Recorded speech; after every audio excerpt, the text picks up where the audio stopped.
नमस्कार, आप देख रहे हैं संसद टीवी। आपके साथ मैं हूं दीक्षा कोहली। स्वागत है आप सभी का आज की खबर में। दिखाएंगे आपको देश दुनिया की बड़ी खबरें, खेल जगत की सुर्खियां और मौसम का हाल भी। लेकिन सबसे पहले नजर डालते हैं हेडलाइंस पर। एक राष्ट्र एक वर्दी का प्रधानमंत्री ने रखा विचार। हरियाणा के सूरजकुंड में राज्यों के गृह मंत्रियों के चिंतन शिविर में वीडियो कॉन्फ्रेंसिंग के जरिए संबोधन। कहा, कानून व्यवस्था बनाए रखना राज्यों की जिम्मेदारी।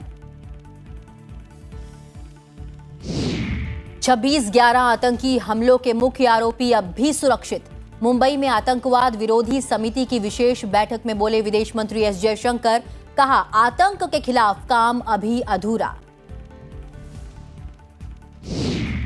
लेह में देश के अंतिम गांव श्योक से 75 सीमा सड़क परियोजनाएं राष्ट्र को समर्पित। रक्षा मंत्री राजनाथ सिंह ने कहा, सुदूर इलाकों की प्रगति सुनिश्चित करने को लेकर प्रतिबद्ध सरकार। पाकिस्तान में सियासी जंग आर पार की लड़ाई में तब्दील। नए सिरे से चुनाव को लेकर विरोध मार्च जारी। तहरीक ए इंसाफ पार्टी का लाहौर से इस्लामाबाद कूच। नहाय खाए के साथ लोक आस्था के महापर्व छठ की शुरुआत। सूर्य भगवान की उपासना का पावन पर्व। रविवार को डूबते हुए सूर्यदेव को पहला अर्घ।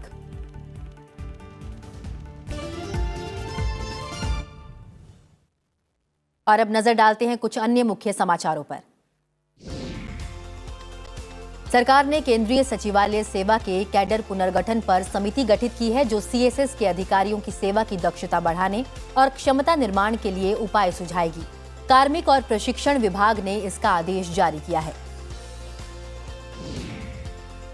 स्वास्थ्य मंत्री डॉक्टर मनसुख मांडविया ने वैश्विक स्वास्थ्य सेवा व्यवस्था यानी फिट फॉर पर्पस बनाने की आवश्यकता दोहराई है। बाली में दूसरी G20 स्वास्थ्य मंत्री स्तरीय बैठक में समापन संबोधन उन्होंने कहा कि दुनिया भविष्य की चिकित्सा चुनौतियों का मुकाबला करने के लिए तैयार है।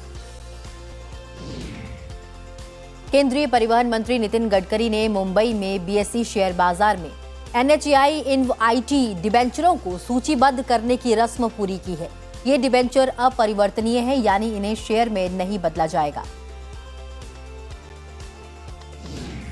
शेयरों में खरीदारी से शेयर बाजार में तेजी का रुख कायम रहा। बीएसई सेंसेक्स 203 अंक चढ़कर बंद हुआ। निफ्टी भी 49.85 अंक यानी 0.28% की बढ़त लेकर 17,786.80 अंक पर बंद हुआ। राष्ट्रमंडल महासचिव पेट्रिसिना स्कॉटलैंड ने अन्य सदस्य देशों के साथ भारत की यूपीआई तकनीक साझा करने के उसके प्रस्ताव का स्वागत किया है और इस कदम को क्रांतिकारी बताया है। यूपीआई तत्काल भुगतान प्रणाली है। यूरोपीय संसद और यूरोपीय संघ के सदस्य देशों ने 2035 तक नई पेट्रोल और डीजल से चलने वाली कारों और वैन की बिक्री पर प्रतिबंध लगाने के लिए एक समझौता तय किया है। अमेरिका के पूर्व राष्ट्रपति डोनाल्ड ट्रंप की कंपनी से संबंधित कर धोखाधड़ी मामले की जांच के लिए 3 दिन के अंदर 12 न्यायाधीशों की पीठ का गठन कर दिया गया है। एलॉन मस्क ट्विटर के नए मालिक बन गए हैं और उन्होंने सोशल मीडिया कंपनी की कमान संभालते ही 4 शीर्ष कार्यकारी अधिकारियों को हटा दिया है, जिनमें भारतीय मूल के सीईओ पराग अग्रवाल भी शामिल हैं। उत्तर कोरिया ने अपने पूर्वी जल क्षेत्र की ओर एक बैलिस्टिक मिसाइल दागी है। दक्षिण कोरिया ने कहा है कि मिसाइल ने उत्तर कोरिया के पूर्वी जल क्षेत्र की ओर उड़ान भरी है। फिलीपीन के एक दक्षिणी प्रांत में आई बाढ़ और भूस्खलन से कम 31 लोगों की मौत हो गई है और 9 अब भी लापता हैं, जबकि कुछ लोग अपने घरों में फंसे हुए हैं।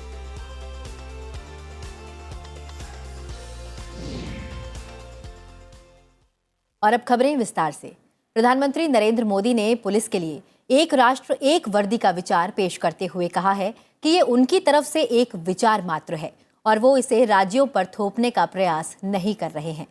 हरियाणा के सूरजकुंड में आयोजित राज्यों के गृह मंत्रियों के 2 दिवसीय चिंतन शिविर को वीडियो कॉन्फ्रेंस के माध्यम से संबोधित करते हुए प्रधानमंत्री ने अपराध और अपराधियों पर नकेल कसने के लिए राज्यों के बीच निकट सहयोग की वकालत की है।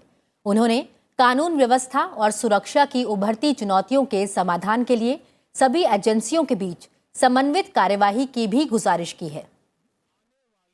प्रधानमंत्री ने कहा कि देश भर में पुलिस की पहचान एक जैसी हो सकती है। आज देश में one nation one ration card की व्यवस्था बनी है, one nation one mobility card की व्यवस्था हो रही है, वन नेशन वन ग्रिड बना है, one nation one sine language बनी है। वैसे ही पुलिस की वर्दी को भी लेकर भी ऐसी कोई अप्रोच अपनाई जा सकती है। प्रधानमंत्री ने कहा कि सहकारी संघवाद न सिर्फ संविधान की भावना है, बल्कि यह केंद्र और राज्यों की जिम्मेदारी भी है। प्रधानमंत्री ने कहा कि सभी एजेंसियों को, वह चाहे केंद्र की हो या राज्यों की, सभी को एक दूसरे का सहयोग करना चाहिए ताकि दक्षता बढ़े, बेहतर परिणाम सामने आए और आम जन को सुरक्षा मिले। एक दूसरे से सीखें, एक दूसरे से प्रेरणा लें, देश की बेहतरी के लिए मिलजुल करके काम करें। ये संविधान की भी भावना है और देशवासियों के प्रति हमारा दायित्व भी है। प्रधानमंत्री नरेंद्र मोदी ने कहा है कि पिछले 8 वर्षों में सभी के प्रयासों से भारतीय स्टील उद्योग दुनिया का दूसरा सबसे बड़ा स्टील उत्पादक उद्योग बन गया है और इस क्षेत्र में विकास की अपार संभावनाएं हैं और 10 साल में कच्चे इस्पात का उत्पादन 2 गुना करने का लक्ष्य है।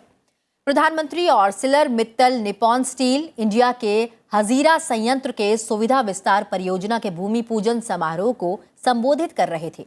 उन्होंने कहा कि स्टील प्लांट के माध्यम से निवेश के साथ भविष्य के लिए नई संभावनाओं के द्वार भी खुल रहे हैं। प्रधानमंत्री ने कहा कि पहले हमें रक्षा क्षेत्र के लिए उच्च गुणवत्ता वाला इस्पात आयात करना पड़ता था, लेकिन आईएनएस विक्रांत में इस्तेमाल हुआ इस्पात भारत में ही बना है। आज दुनिया हमारी तरफ बहुत उम्मीद से देख रही है। भारत दुनिया का बड़ा विनिर्माण हब बनने की दिशा में तेजी से आगे बढ़ रहा है। Arcelor Mittal Nippon steel India, उनका ये प्रोजेक्ट मेक इन इंडिया के विजन के लिए मील का पत्थर साबित होगा। ये स्टील सेक्टर में विकसित भारत और आत्मनिर्भर भारत के हमारे प्रयासों को नई ताकत देगा। साथियों, आज दुनिया हमारी तरफ बहुत उम्मीद से देख रही है। भारत दुनिया का बड़ा मैन्युफैक्चरिंग हब बनने की दिशा में तेजी से आगे बढ़ रहा है। कार्यक्रम को वीडियो कॉन्फ्रेंसिंग के जरिए संबोधित करते हुए प्रधानमंत्री नरेंद्र मोदी ने कहा कि अमृत काल में प्रवेश कर चुका हमारा देश अब विकसित भारत के लक्ष्यों की ओर बढ़ने को आतुर है। देश की इस विकास यात्रा में स्टील उद्योग की भूमिका और सशक्त होने वाली है, क्योंकि जब देश में स्टील उद्योग मजबूत होता है तो आधारभूत संरचना मजबूत होती है। पिछले 8 वर्षों में सभी के प्रयासों की वजह से भारतीय स्टील इंडस्ट्री दुनिया की दूसरी सबसे बड़ी स्टील उत्पादक इंडस्ट्री बन गई है।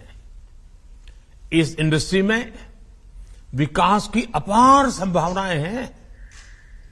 सरकार की पीएलआई स्कीम से इससे विस्तार के नए रास्ते तैयार हुए हैं। आत्मनिर्भर भारत अभियान को मजबूती मिली है।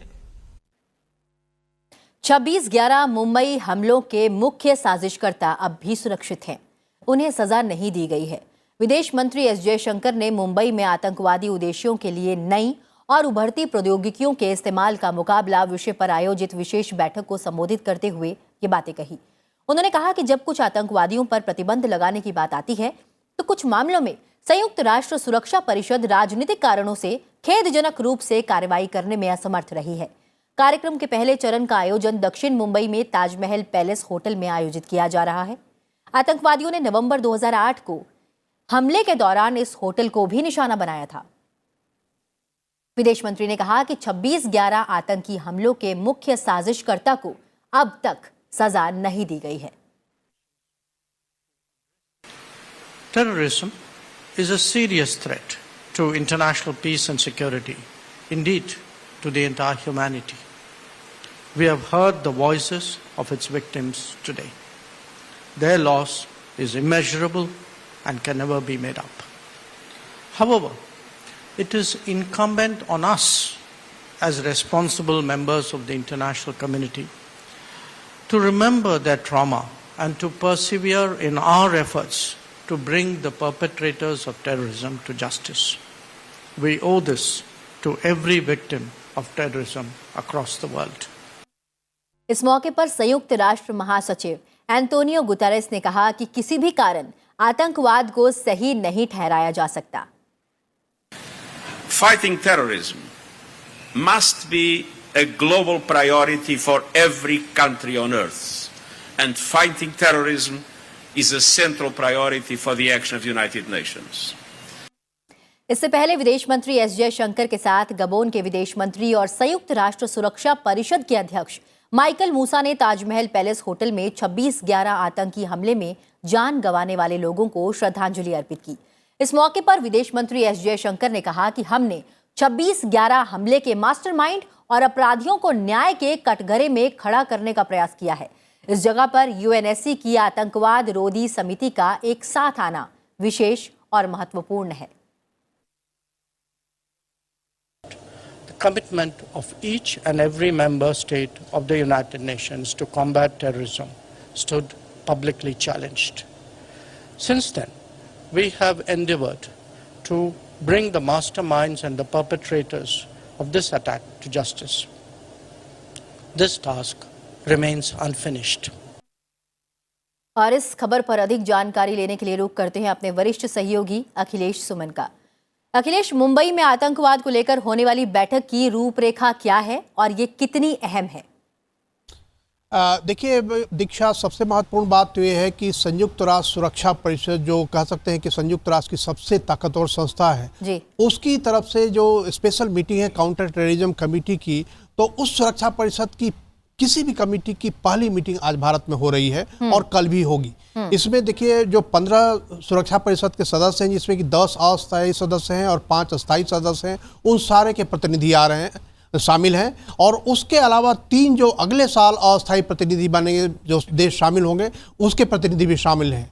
इसमें भारत के विदेश मंत्री एस जयशंकर के अलावा 5 देशों के विदेश मंत्री शामिल हैं, जिसमें कि जो ब्रिटेन के जो अभी नवनियुक्त विदेश मंत्री हैं वो भी आए हैं खुद यहाँ पे. उसके अलावा जो अमेरिका के विदेश मंत्री हैं ब्लिंकन, उन्होंने एक वीडियो के माध्यम से जो इस मीटिंग से जुड़े हैं. तो जिस तरह से जो मंदी दुनिया में बढ़ी है और उसके बाद कोरोना के बाद पूरी अर्थव्यवस्था एक नई अंगड़ाई लेने की कोशिश कर रही है, वैसे में ये जो आतंकवाद है उसमें सबसे बड़ा एक बाधक माना जा रहा है. और वैसे में भारत में इस बैठक का होना बहुत महत्वपूर्ण है. और कल भी इसकी बैठक होगी और कल एक मीडिया कॉन्फ्रेंस भी होगा, जिसके माध्यम से इसमें लिए गए जो निर्णय हैं उन निर्णयों की जानकारी दी जाएगी. और अपेक्षा यह है कि कोई एक संयुक्त दस्तावेज भी जारी किया जाएगा, जिसमें कि 2 दिनों के इस बैठक में लिए गए निर्णयों और दिशा निर्देशों की जानकारी दी जाएगी. दीक्षा जी, इस तमाम जानकारी के लिए बहुत बहुत शुक्रिया अखिलेश. बढ़ते हैं अगली खबर की ओर. रक्षा मंत्री राजनाथ सिंह ने कहा है कि पिछले 6-7 सालों में सीमा सड़क संगठन ने जो उपलब्धियां हासिल की हैं वो अपने आप में अभूतपूर्व हैं. दूर दराज के इलाकों में सड़क, टनल और अन्य बुनियादी ढांचों का निर्माण कर राष्ट्र की प्रगति में बीआरओ यानी कि बॉर्डर रोड्स ऑर्गेनाइजेशन महत्वपूर्ण भूमिका निभा रहा है. रक्षा मंत्री राजनाथ सिंह ने आज लेह में श्योक सेतु सहित 75 बुनियादी ढांचा परियोजनाओं का उद्घाटन किया. राजनाथ सिंह ने कहा कि मेरा पक्का विश्वास है कि देश जब एक नई ऊर्जा, नई सोच और उत्साह के साथ नई यात्रा शुरू कर रहा है तो निश्चित रूप से ये दुनिया में अपना एक स्थान प्राप्त करेगा. इसमें बॉर्डर रोड्स की बहुत महत्वपूर्ण भूमिका होने वाली है. उन्होंने कहा कि एक साथ इतनी बड़ी संख्या में बुनियादी ढांचा परियोजनाओं का उद्घाटन होना अपने आप में एक बड़ा रिकॉर्ड है. 75 बीआरओ कैफे ओपन किए थे, जिसका उद्घाटन मैंने स्वयं किया था. और आज बीआरओ द्वारा राष्ट्र को 75 नए इंफ्रास्ट्रक्चर प्रोजेक्ट का समर्पण किया जा रहा है. इसी तरह बाकी क्षेत्रों में भी विभिन्न मंत्रालयों और विभागों द्वारा आज़ादी का अमृत महोत्सव मनाने के लिए कई प्रकार की शुरुआत की गई है, जो नए भारत की नई और रचनात्मक सोच को यह दर्शाता है। और आज की खबर में खबरों का सिलसिला जारी रहेगा। एक छोटे से ब्रेक के बाद जल्द हाजिर होंगे, बने रहिए संसद टीवी के साथ।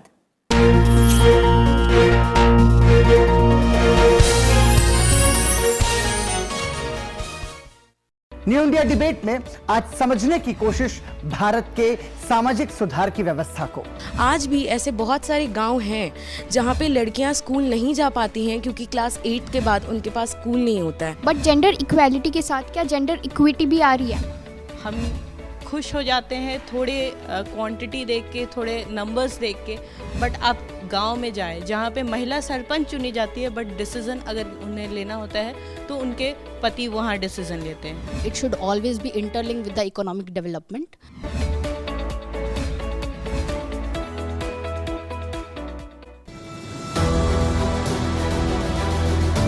The importance of microchips and semiconductors in the future of warfare. The drones have reached the battlefield. The future aerial combat will be both in terms of main platforms and in terms of small boats. In the last few years, the importance of the chip as a strategic weapon has increased. Watch our special presentations in The Defenders only on Sunset TV.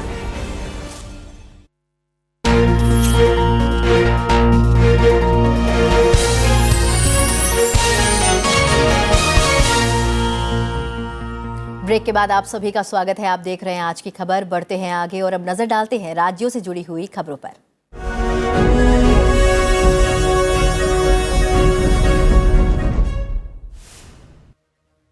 Gujarat के पूर्व CM Shankar Singh Vaghela के बेटे महेंद्र सिंह वाघेला कांग्रेस में शामिल हो गए हैं। 2012 से 2017 तक कांग्रेस विधायक रहे महेंद्र सिंह ने विधानसभा चुनावों से कुछ महीने पहले 2017 में बीजेपी में शामिल हो गए थे। आम आदमी पार्टी ने आगामी गुजरात विधानसभा चुनावों के लिए अपने 13 उम्मीदवारों की 7वीं सूची जारी की है। इसके साथ ही पार्टी ने अब तक 86 उम्मीदवारों के नाम घोषित कर दिए हैं। राजस्थान सरकार ने विभिन्न सड़क निर्माण एवं विकास कार्यों के लिए 65.91 करोड़ रुपए मंजूर किए हैं। सरकार मजबूत सड़क तंत्र विकसित करने की दिशा में प्रतिबद्धता के साथ काम कर रही है। दिल्ली के मुख्यमंत्री अरविंद केजरीवाल ने प्रधानमंत्री नरेंद्र मोदी को पत्र लिखकर करेंसी नोटों पर भगवान गणेश और देवी लक्ष्मी के चित्र छापने की मांग की है। झारखंड सरकार ने राज्य के मॉडल स्कूलों के शिक्षकों को विशेष प्रशिक्षण देने की घोषणा की है। इसका मकसद सरकारी विद्यालयों के शिक्षा के स्तर को बढ़ाकर निजी स्कूलों के बराबर लाना है। गुजरात सरकार ने 14 जिलों में मॉनसून के दौरान भारी बारिश की वजह से नुकसान का सामना करने वाले किसानों के लिए शुक्रवार को 630.4 करोड़ रुपए के पैकेज की घोषणा की है। राजधानी दिल्ली में वायु गुणवत्ता बहुत खराब श्रेणी में दर्ज की गई है। हवा की गति कम होने के कारण प्रदूषक आबो हवा में बने हैं।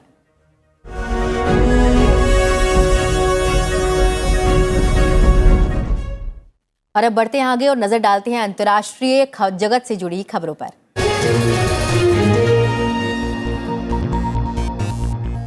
पाकिस्तान में इमरान खान और सरकार के बीच चल रही सियासी जंग आर पार की लड़ाई में तब्दील हो चुकी है। नए सिरे से चुनाव कराने की मांग को लेकर पाकिस्तान तहरीक-ए-इंसाफ ने विरोध मार्च शुरू कर दिया है।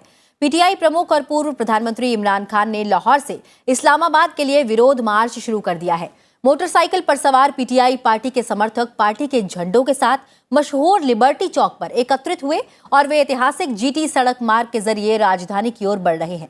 पीटीआई प्रमुख इमरान खान के इस्लामाबाद 4 नवंबर को पहुंचने की भी योजना है। बता दें कि उन्होंने रैली आयोजित करने के लिए सरकार से अनुमति मांगी है। उनकी पार्टी ने इस विरोध को हकीकी आजादी मार्च नाम दिया है।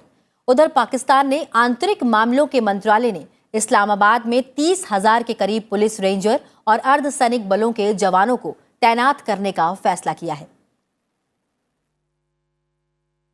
अमेरिका दक्षिणी यूक्रेन के महत्वपूर्ण क्षेत्रों से रूसी बलों को पीछे हटाने के प्रयासों के तहत यूक्रेन को 27.50 करोड़ डॉलर की अतिरिक्त सैन्य और दूसरी तरह की मदद भेज रहा है। अमेरिकी पैकेज में कोई नया हथियार शामिल नहीं है। अमेरिका 24 फरवरी को यूक्रेन में रूस का युद्ध शुरू होने के बाद से कीव को अब तक हथियारों और अन्य उपकरणों के रूप में लगभग 18 अरब डॉलर की सहायता देने की घोषणा कर चुका है, जिसमें 27.50 करोड़ अमेरिकी डॉलर का यह नया पैकेज भी शामिल है। अमेरिका और उसके साथी पश्चिमी देशों ने रूस के दावे को खारिज कर दिया है कि यूक्रेन में अमेरिका के सहयोग से प्रतिबंधित जैविक हथियारों से संबंधित गतिविधियां चल रही हैं। उन्होंने कहा कि ये आरोप झूठे और मनगढ़ंत है। हालांकि संयुक्त राष्ट्र में रूस के राजदूत वसीली नेबेजिया ने कहा कि रूस अपने इन आरोपों की संयुक्त राष्ट्र जांच कराने को तैयार है कि दोनों देश जैविक हथियारों के उपयोग पर प्रतिबंध लगाने वाले समझौतों का उल्लंघन कर रहे हैं। यूक्रेन से संबंधित मुद्दों पर संयुक्त राष्ट्र सुरक्षा परिषद की तीसरी बैठक के दौरान इस मामले पर चर्चा हुई। संयुक्त राष्ट्र की परमाणु एजेंसी के प्रमुख ने कहा कि वो यूक्रेन के उन 2 स्थानों पर निरीक्षक भेज रहे हैं जहां रूस ने डर्टी बम तैयार करने से संबंधित गतिविधियां चलने के आरोप लगाए हैं। IAEA के प्रमुख राफेल ग्रोसी ने कहा कि यूक्रेन सरकार की ओर से लिखित अनुरोध मिलने के बाद एजेंसी के निरीक्षक इस सप्ताह उन दोनों स्थान पर जाएंगे। ये स्थान IAEA की निगरानी वाले क्षेत्रों में शामिल है। बयान में कहा गया कि इस सप्ताह होने वाले इस दौरे का उद्देश्य किसी भी संभावित अघोषित परमाणु गतिविधि और डर्टी बम तैयार किए जाने के बारे में पता लगाना है।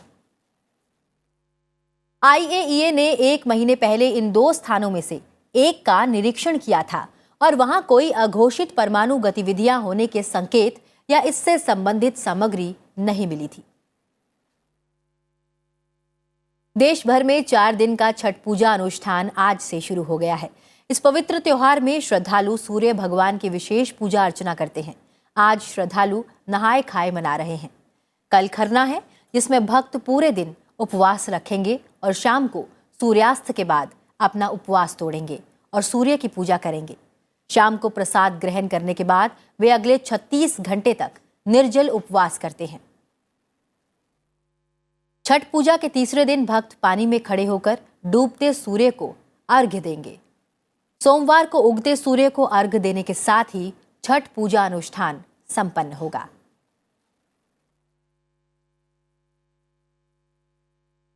द ट्रैम्पिंग जोन अभियान के तहत मालदीव के सागर और पारिस्थितिकी तंत्र को वैज्ञानिकों ने जानने की कोशिश की है। चलते चलते आपको छोड़ जाते हैं अंडर वाटर तस्वीरों के साथ। फिलहाल मुझे दीजिए इजाजत। अपना ख्याल रखिए और देखते रहिए सनसद टीवी। नमस्कार।